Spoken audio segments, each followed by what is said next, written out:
주 찬양하리라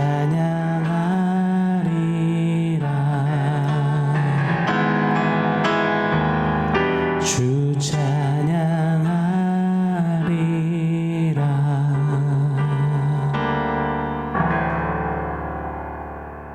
샬롬. 오늘 우리에게 주신 하나님 말씀은 갈라디아서 1장 13절로 15절입니다. 우리 한 목소리로 같이 읽겠습니다. 내가 이전에 유대교에 있을 때에 행한 일을 너희가 들었거니와 하나님의 교회를 심히 박해하여 멸하고 내가 내 동족 중 여러 영갑자보다 유대교를 지나치게 믿어 내 조상의 전통에 대하여 더욱 열심히 있었으나 그러나 내 어머니의 태로부터 나를 택정하시고 그의 은혜로 나를 부르시니가. 아멘. 저희 아버지 목사님은 잘 우십니다. 우실 때 보면 뭐 화가 나서 억울해서 힘들어서가 아니신 것 같아요. 제가 요 근래 더 포착하는 아버지의 눈물에는 항상 이런 고백이 뒤따르더라고요. 나를 어떻게 구원하셨는데, 나를 어디서 구하셨는데. 40여 년 목회하시고 몸도 이것저것 병드시고 쇠하셨습니다. 40여 년 목회길 이제 와서 이렇게 뵈면 노후에 대한 대책도 대비도 못하셨더라고요. 은퇴하시고 보니 지극히 세상적인 어떤 눈으로만 보면 진짜 남긴 게 없는, 아니요, 마이너스 손해보는 장사하신 것처럼 보입니다. 그냥 쉴 새 없이 달려오신 목회길입니다. 그래서 어렸을 적 어린 마음에는 그로 인해 덩달아 가족이 또 자식이 지내야 하는 힘듦, 어려움, 그런 것들이 싫었던 적도 왕왕 많았던 것 같아요. 그래도 대쪽같으셨던 제 아버지 목사님을 저는 참 존경합니다. 그리고 배우고 싶고 닮고 싶습니다. 뭐 지금 저는 뭐 우리 아버지가 제일 좋아요, 우리 아버지 최고예요, 뭐 그런 말씀 드리려는 게 아닙니다. 40여 년 목회 후에도 지금도 여전히 내가 어디서 구원받았는데, 나를 어찌 구원해 주셨는데 하며 감격의 눈물을 철철 흘릴 수 있는 그 마음, 그 중심, 그 심지, 그거 하나, 저는 그게 제일 존경스럽습니다. 저도 그렇게 가보고 싶습니다. 오늘은 저 스스로에게, 그리고 함께 지금 이 예배를 들으시는 성도님들께 질문 드려보고 싶습니다. 오늘 지금 나에겐 이런 눈물이, 이런 감격의 고백이, 감사의 떨림이 있는가? 한번 진솔히 질문해 보았으면 좋겠습니다. 만약 그렇게 고백된다면 그 고백하며 주님 부르시는 그날까지 계속 더 짙어지는 감격으로 고백하며 달려갔으면 좋겠습니다. 그런데 만약 그렇지 못하다면, 똑같이 구원을 받았는데 왜 나는 감격하지 못할까? 왜 나에게는 그 구원에 대한 눈물이 말라가는가? 왜 나는 점점 더 냉랭해지는가? 꼭 돌아보고 짚어봐야 한다 믿습니다. 시간이 갈수록 눈물도 마르고 감격도 마르고 감사도 마르고 하는 데에는 저는 이렇게 해석이 되고 이렇게 진단이 되더라고요. 어디서와 어떻게, 이 두 가지의 희미함, 불투명함, 불확실함, 흐리멍텅함 때문이라는 것을 깨닫게 됩니다. 구원받기 전에 나는 어디에 있었는지, 그것이 명확하고 분명해야 정확해야, 그래서 거기서 어떻게 구원받았는지, 그 구원의 주심에 대한, 그것에 대한 명확함이 서 있지 않으면 날로 더 식어가는 겁니다. 죽을 수도 있었는데, 더 힘들 수도 있었는데, 큰일 날 뻔했었는데, 혹시라도 여러분 이 정도에서 나를 구원해 주셨다라고 생각한다면 반드시 얼마 못 갑니다. 거센 바람, 풍랑 한 방이면 나가 떨어지게 마련입니다.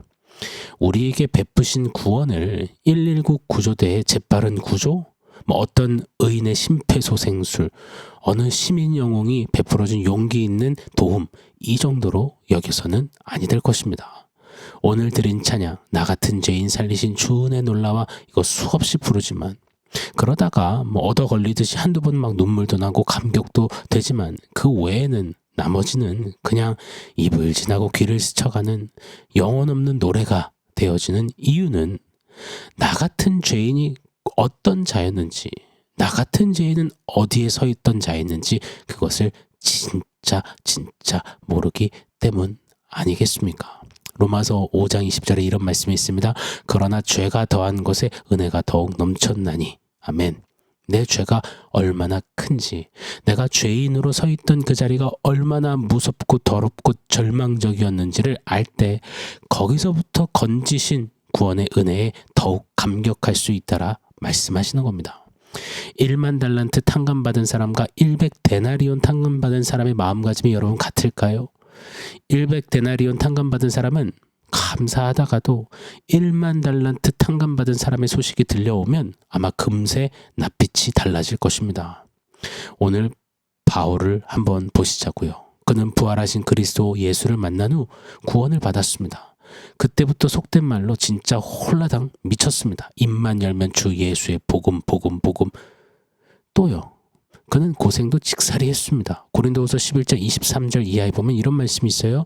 내가 수고를 넘치도록 하고 옥에 갇히기도 더 많이 하고 매도 수없이 맞고 여러 번 죽을 뻔하였으니 유대인들에게 40에 하나가만 매를 5번 맞았으며 3번 태장으로 맞고 1번 돌로 맞고 3번 파선하고 1주야를 깊은 바다에서 지냈으며 여러 번 여행하면서 강의 위험과 강도의 위험과 동족의 위험과 이방인의 위험과 시내의 위험과 강야의 위험과 바다의 위험과 거짓 형제 중의 위험을 당하고 또 수고하며 애쓰고 여러 번 자지 못하고 줄이며 목마르고 여러 번 굶고 춥고 헐벗었노라. 여러분 이 정도 고생이면 구원의 은혜요 감격이요 옅어지게 잊혀지게 마련입니다. 10중 8구 이 정도 되면 시험에 들게 마련이죠. 하나님의 살아계심을 막 논하겠죠. 신앙이 이러쿵저러쿵 식었네, 더 이상 모르겠네, 안 되겠네, 못하겠네 하겠죠. 그러나 바울은 그럼에도 불구하고 마지막 참수형을 당하는 그 직전까지도 사도행전 20장에 보면 성령이 내게 증거하시기를 환난과 핍박이 나를 기다린다 하시나 나의 달려갈 길과 주 예수께 받은 사명 곧 은혜의 복음을 증거하는 일에 마치려 하면은 나의 생명을 조금도 귀히 여기지 않겠노라 하며 디모데후서 4장 6절로 7절에 보면 전제와 같이 내가 벌써 부어지고 나의 떠날 시간이 가까웠도다. 나는 선한 싸움을 싸우고 나의 달려갈 길을 마치고 믿음을 지켰으니 이렇게 고백하며 날로 더 진해지는 복음을 향한 사모함과 감격과 눈물과 감사와 열정으로 달려갈 수 있었습니다. 어떻게 해요? 그가 늘 이렇게 고백했죠. 나는 죄인 중에 괴수로다. 나는 죄인 중에 그냥 죄인이 아니라 나는 괴수다. 그가 구원받기 전에 어땠는지, 어디에 서 있었는지, 자기는 괴수와 같은 가장 큰 죄인, 허물과 죄로 아예 죽어버린 죄인, 악독한 죄인, 소망이라고는 0.1%도 없던 죄인, 그저 속절없이 영원히 죽어 썩어질 끝장날 죄인임을 명확히 아니 그에게 부어주신 은혜가 더 그의 인생 속에 사명 속에 찬란하게 빛나는 겁니다. 그 은혜가 날로 더욱 깊이 깨달아지고 누려지고 그 은혜가 충만이 되고 충족이 되고 충분함이 되어지는 겁니다. 그래서 그러나 나 된 것은 하나님의 은혜로다. 그 은혜가 넘친다라고 고백이 되는 겁니다. 오늘 본문에서 그 이야기를 바울이 딱 하고 있는 겁니다. 13절 14절을 제가 한 번 더 읽어드리겠습니다. 내가 이전에 유대교에 있을 때 행한 일을 너희가 들었거니와 하나님의 교회를 심히 박해하여 멸하고 내가 내 동족 중 여러 영갑자보다 유대교를 지나치게 믿어 내 조상의 전통에 대하여 더욱 열심히 있었으나 나는 유대교의 그 어떤 누구보다도 영갑자 대선배들보다도 난 더 유대교를 알고 믿고 신봉하며 열정을 쏟던 열성분자였다. 그래서 교회를 핍박했다. 하나님 세우신 교회를 무너뜨리는 것이 나의 사명으로 여긴 채 예수 도당을 잡아 없애는 일에 혈안되어 살던 자였다. 게다가요 빌립보서 3장 5절 6절 보면 나는 8일 만에 할례를 받고 이스라엘 족속의 베냐민 집회 히브리인 중에 히브리인이요 율법으로는 바리새인이요 열심으로는 교회를 박해하고 율법의 의로는 흠이 없는 자라. 다시 말해 예수 복음과는 정반대에 향해 달려갔던 복음으로부터 가장 멀리 떨어져 있던 복음을 전혀 만날 수 없던 그런 조건으로만 열심으로만 가득 찼던 흉악한 죄인임을 정확히 꿰뚫어 아는 바울입니다. 나는 죄인 중에 괴수로다.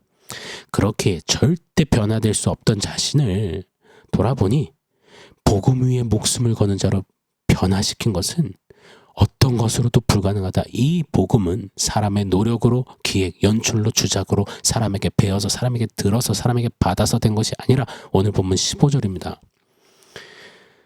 그러나 내 어머니의 태로부터 나를 택정하시고 그의 은혜로 나를 부르시니가 하나님 은혜가 하셨다. 하나님 은혜가 내게 이 복음을 주신 거다. 이 복음이 나를 살리시고 변화시키셨다. 그 은혜가 넘친다. 그래서 바울은 목숨 거는 겁니다. 복음에요. 다 겁니다. 왜요? 자신이 불가능한 자임을 너무나 명확히 아니까요. 죄인 중에 진짜 괴수 정반대에 서 있으니까요. 거기서부터 건지신 주님의 은혜가 정말 말이 안 돼서 생각할수록 기가 막히고 코가 막혀서 알면 알수록 너무 놀라워서 죽는 날까지 매일 더욱 진하게 감격하고 감동했던 겁니다. 증세가 날로 심각해졌던 겁니다. 여러분, 바울에게 주셨던 그 은혜, 그 구원, 예수 복음은 저와 여러분 우리에게 주신 은혜, 구원의 복음과 동일합니다. 완벽히 똑같습니다. 믿음의 선배인 저희 아버지 목사님이 지금도 흐느껴 울며 막 몸을 흔들어 제끼며 우시며 내가 어디서 어떻게 구원을 받았는데의 근거도 동일한 은혜, 구원의 복음 때문입니다. 자, 그렇다면 사랑하는 여러분, 우리도 주님 부르시는 그날까지 좀 더 그렇게 성숙하며 자라갔으면 좋겠습니다. 좀 이렇게 신앙의 걸음을 걸어내고 살아가보면 좋겠습니다. 우리의 일생 여정이 끝날 때쯤에도 여전한 감사와 감격의 뜨거운 흐느껴움이 있었으면 좋겠습니다. 다른 건 몰라도 은혜, 구원, 예수 복음만 들으면 마치 어떤 눈물 버튼이 눌린 것처럼 눈시울이 붉어지고 심장이 울렁이고 고평수가 넓어지고 팔에 닭살이 돋는 그런 감격이 있는 그런 성도, 그런 교회 우리이길 원해요. 다른 건 없고 좀 모자르고 실수투성이고 유약함 투성이어도 복음에 대한 그 은혜에 대한 감격, 눈물 이것만큼은 반드시 있는 가득 날로 더 차오르는 절대 빼앗기지 않는 저와 여러분 우리이기를, 우리의 모든 세대들이 되기를 간절히 소망합니다. 자, 오늘 원포인트는 고백으로 고백입니다. 고백으로 고백. 한번 돌아보시자고요. 저와 여러분을 어디서 구원하셨는지를요. 어떻게 구원하셨는지를요. 에베소서 2장 5절에 보면 허물로 죽은, 여러분 저와 여러분은 죽은 겁니다. 마침표입니다. 끝입니다. 아무 가능성이 없습니다.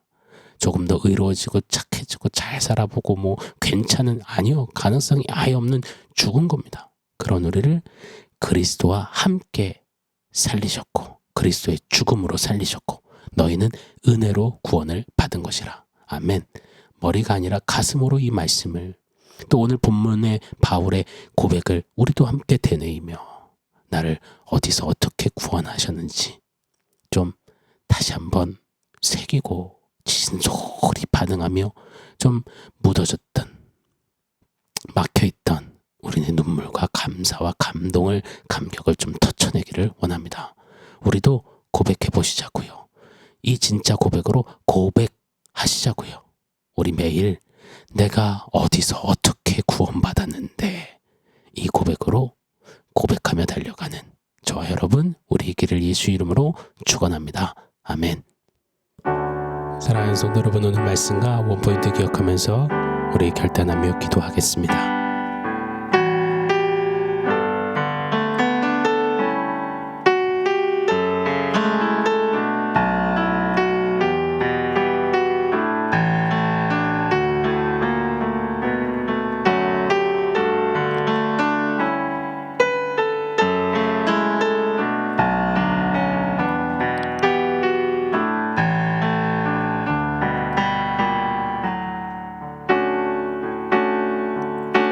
하나님,